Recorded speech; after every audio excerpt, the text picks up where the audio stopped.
BBS second year तथा MBS second semester अन्तर्गत account सब्जेक्टको स्ट्यान्डर्ड कस्टिङ च्याप्टरमा छौँ हामी र यस च्याप्टरमा मैले यहाँहरूलाई सिंगल लेबरको केससँग सम्बन्धित प्रब्लमहरू सल्युसन गरिरहेको थिएँ र आज म सिंगल लेबर विथ आइडल टाइमको केसलाई लिएर उपस्थित भएको छु र यो आइडल टाइम सकिसकेपछि बल्ल हामी मल्टी लेबरतर्फ जान्छौँ र आइडल टाइमको केसमा हामी सल्युसन गर्ने बेलामा एउटा यो फर्मेटलाई चाहिँ फलो गर्छौँ जसमा सबभन्दा सुरुमा हामी यहाँनिर टाइम युज गर्छौँ, टीले डिनोट गर्छु म। अनि त्यस्तै यो साइडमा हामी रेट जसलाई आरले डिनोट गर्छौँ र यो टाइम र रेटको रिलेसनबाट यहाँनिर हामी रिजल्ट निकाल्छौँ हैन। रिजल्ट भनेको टी इन्टु आर गर्छौँ र यो दुईटा मल्टिप्लाई गरेर हामी चाहिँ रिजल्ट पत्ता लगाउँछौँ। अनि हामी यहाँनिर यस लेख्छौँ, त्यसपछि ए रिजल्ट एक्चुअलको टाइमहरूलाई युज गर्छौँ हैन। अनि त्यस सँगसँगै यहाँ एउटा मात्रै यस छ भने हामी यो सेकेन्डमा राख्दा एउटा मात्रै ए राख्छौँ, अरू सबैलाई यस राख्छौँ। आइडल टाइमको कारणले गर्दा हामी यहाँनिर यसरी चारवटा स्टेपहरू, चारवटा रो बनाउनु पर्ने कन्डिसन छ। नत्र भने हामी सिंगल लेबरको केसमा, सिंगल मटेरियलको केसमा हामी तीनवटा मात्रै रोलाई आधार मानेर सल्युसन गर्दथ्यौँ। अब आइडल टाइममा यहाँनिर हामी के गर्छौँ भने यो त यस स्टार नै हो। मल्टीमा हामी सल्युसन गर्दा, मल्टी लेबरको केस गर्दा पनि हामी यसरी नै गरेका छौँ। अनि त्यसपछि जुन ए छ, यो ए भनेको चाहिँ ए माइनस आइडल टाइम हो। यहाँनिर हामी आइडल टाइम घटाउँछौँ जसलाई के भन्छ भने एक्चुअल आवर वर्कड अर्थात् एक्चुअल टाइम वर्कड हो। यो एक्चुअल टाइम गिभन पेड हो। तसर्थ हामी यहाँनिर ए माइनस आइडल टाइम आइटी लेखेको छु मैले। अनि यहाँनिर स्ट्यान्डर्डको रेट लिन्छौँ अनि लास्टमा एक्चुअलको रेट। अब यो दुईवटालाई मल्टिप्लाई गरेर हामी रिजल्ट निकाल्छौँ अनि यसरी प्राप्त भएको रिजल्ट ए बी सी र टी गरेर सिम्बल गर्छौँ र यसबाट हामी यहाँनिर भेरिएन्स क्याल्कुलेसन गर्ने बेलामा सबभन्दा सुरुमा हामी सुरुका दुईवटाको भेरिएन्स भनेको अहिलेसम्म पनि मटेरियलको केसमा युसेस हैन, मटेरियल युसेस भन्थ्यौँ र लेबरको केसमा इफिसियन्सी भेरिएन्स भन्थ्यौँ। तसर्थ यो labour efficiency variance equal to A minus B हुन्छ।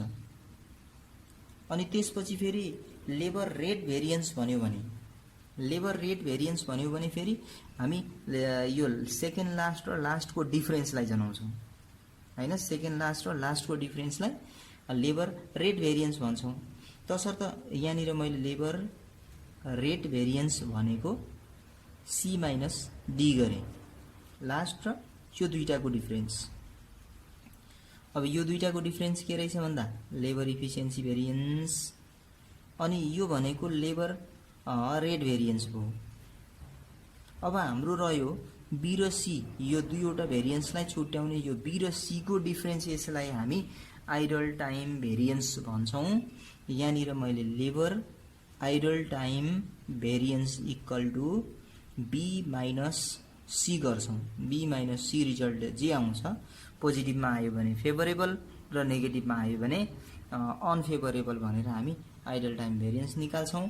अब त्यसपछि हाम्रो योभन्दा पछिको भनेको लेबर कस्ट भेरिएन्स हो।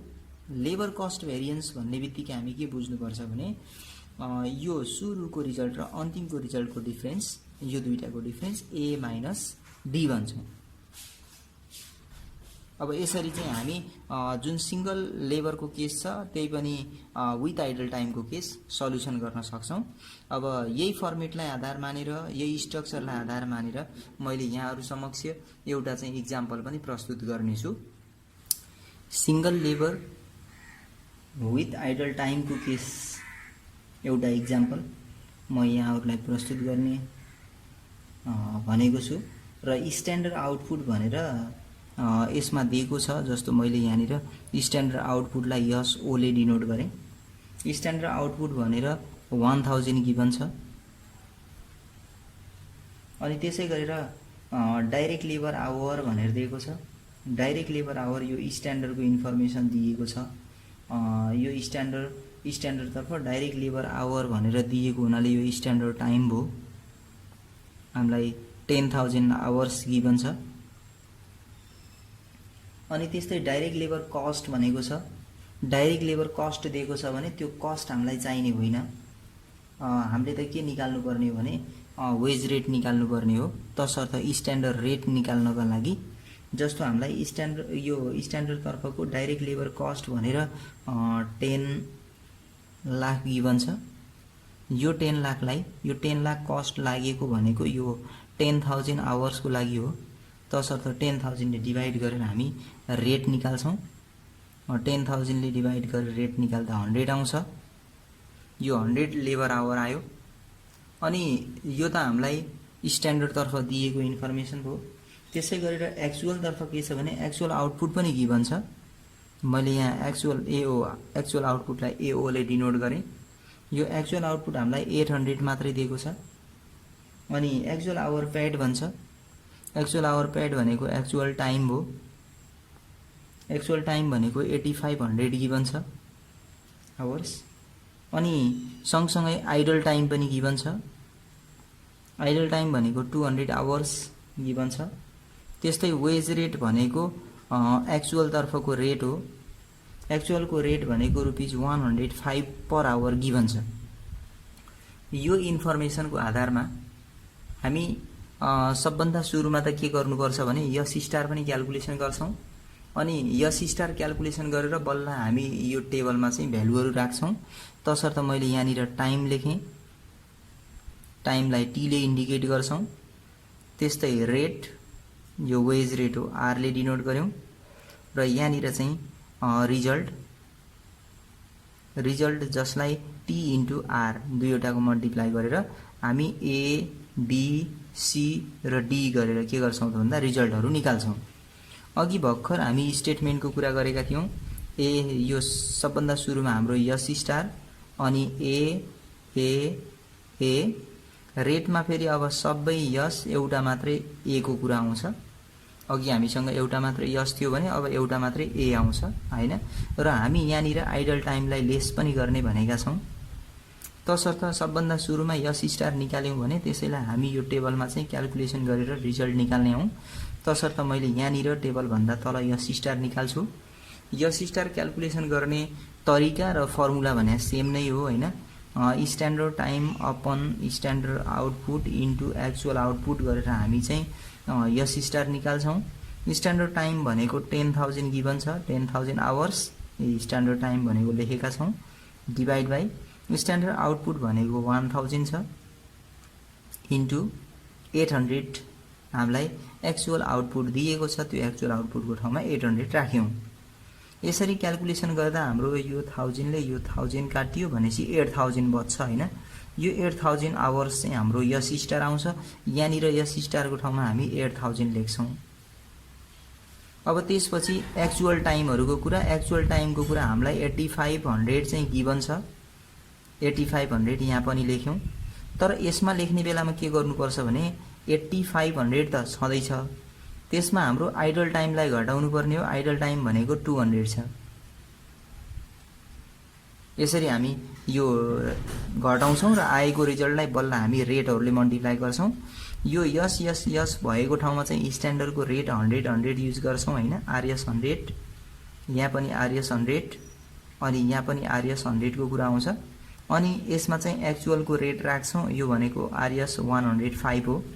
अब हामी यो टाइम र रेटलाई मल्टिप्लाई गर्छौँ र रिजल्ट निकाल्छौँ।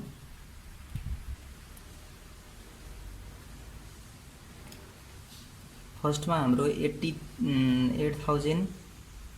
8000 इन्टु 100 गर्नु पर्यो। त्यसरी 8000 इन्टु 100 गर्दा 8 लाख आउँछ। अनि त्यस्तै यो हामी पहिले 8500 बाट 200 लाई लेस गर्छौँ। 8300 आउँछ। 8300 इन्टु 100 गर्छौँ र यो भनेको 8,30,000 आउँछ। त्यस्तै 8500 छ, 8500 इन्टु 100 गर्दा यो 8,50,000 आउँछ। अनि त्योभन्दा पछि हाम्रो फेरि के छ भने 8500 इन्टु 105 गर्नुपर्ने छ, यो भनेको 8,92,500 आउँछ। र यसरी मल्टिप्लाई गरेर रिजल्ट प्राप्त भइसकेपछि हामी अब a minus b, b minus c गरेर डिफ्रेन्सियसको आधारमा हामी के निकाल्छौँ त भन्दा भेरिएन्सहरू पत्ता लगाउनु पर्ने हुन्छ। यहाँनिर हामी भेरिएन्स भनेर लेखौँ। भेरिएन्समा सबभन्दा सुरुमा हामी लेबरको इफिसियन्सी भेरिएन्सको कुरा आउँछ हैन। लेबर इफिसियन्सी भेरिएन्स भनेको a माइनस b गर्छौँ र यो दुईवटा भनेको चाहिँ यो दुईटाको डिफरेन्स भनेको लेबर इफिसियन्सी भेरिएन्स भनेका थियौँ र यो अन्तिमका दुईवटाको डिफरेन्स भनेको लेबर रेट भेरिएन्स भनेका थियौँ र यो b र c यो दुईवटा भेरिएन्सको बीचमा रहेका यी बीचका दुईवटाको डिफरेन्स भनेको चाहिँ हामी लेबर आइडल टाइम भेरिएन्स भनेका छौँ र त्यही अनुसार हामी यहाँ चाहिँ क्याल्कुलेसन गरेर राख्छौँ। जस्तो a माइनस b भनेपछि हाम्रो कति हुने भयो भन्दा 8 लाख हाम्रो a को रिजल्ट छ, माइनस b भनेको 8,30,000, 8 लाख र 8,30,000 को डिफरेन्स भने 30,000 तर नेगेटिभमा आएको छ, यसलाई हामी अनफेभरेबल भन्छौँ। अनि त्यस्तै गरेर सेकेन्डमा भने मैले लेबर आइडल टाइम भेरिएन्स भनेको b माइनस c। अब b भनेको चाहिँ 8,30,000 माइनस 8,50,000। अब यसको डिफरेन्सेस भनेको चाहिँ 20,000 तर अनफेभरेबल आयो, माइनसमा छ त्यही भएर अनफेभरेबल। त्यस्तै लेबर रेट भेरिएन्स भनेको यो अघि पनि हामी यहाँ लेखेका छौँ c minus d। c minus d c भनेको चाहिँ 8,50,000 छ, माइनस d भनेको 8,92,500। अब यो दुईटाको डिफरेन्सेस भनेको कति त भन्दा 42,500 आउँछ र यो पनि अनफेभरेबल आउँछ। त्यसपछि हाम्रो लेबर कस्ट भेरिएन्स निकाल्छौँ हामी। अब लेबर कस्ट भेरिएन्स क्याल्कुलेसन गर्ने बेलामा a माइनस d गर्छौँ, सुरुदेखि अन्तिमसम्मको टोटल भेरिएन्स निकाल्छौँ। यो टोटल भेरिएन्स भनेको 8 लाख माइनस 89,250,500 छ। अब यसको डिफरेन्स भनेको 92,500 हो, यो पनि नेगेटिभमा आएको हुनाले यसलाई अनफेभरेबल रिजल्ट जनाउँछौँ। यसरी हामी आइडल टाइमसँग सम्बन्धित केसको पनि भेरिएन्स क्याल्कुलेसन गऱ्यौँ र यो आइडल टाइम पनि के छ भने सिंगल लेबरमा पनि आइडल टाइमको केस हुने रहेछ र सिंगल लेबरको केसको आइडल टाइम सल्युसन गर्ने बेलामा हामी यो फर्मेटलाई फलो गर्दै यसरी हामी भेरिएन्स निकाल्छौँ। यो केस सँगसँगै म भने यहाँहरूलाई आजको क्लासमा यति नै गर्छु र सँगसँगै आउँदो दिनको क्लासमा मैले भने यहाँहरूलाई मल्टी लेबरको केसमा आइडल टाइमको कन्डिसन लिएर उपस्थित हुने नै छु भन्दै तबसम्मका लागि यहाँहरू समक्षबाट बिदा हुन्छु। हस्त, धन्यवाद।